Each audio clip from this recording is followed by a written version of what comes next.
14 février 2026, Porto-Novo a été le théâtre d'une mobilisation politique d'envergure à l'occasion du lancement officiel des activités de la plateforme Jeunesse Wadayi de Porto-Novo.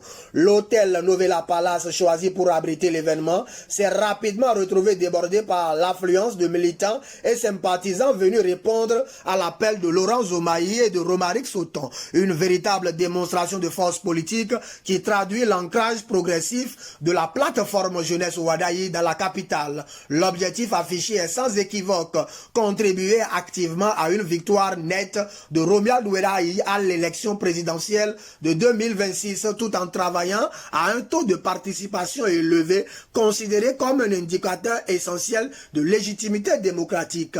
Dans son mot de bienvenue, le président du comité d'organisation Jean-Baptiste Onguevou a souligné que la jeunesse de Porto-Novo entend désormais rompre avec toute posture attentiste.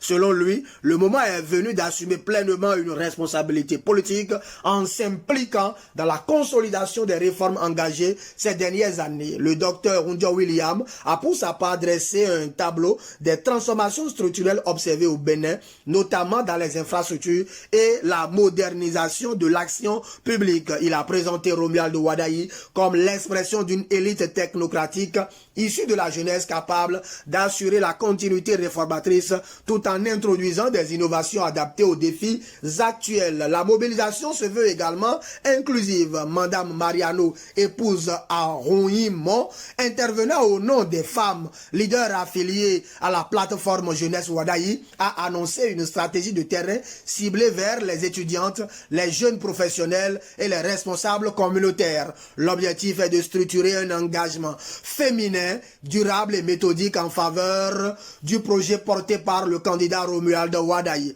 Romaric Sauton a insisté sur la nécessité d'un travail pédagogique de proximité, estimant que la bataille électorale se gagnera dans les quartiers au contact direct des populations par la sensibilisation et l'élévation de la conscience civique.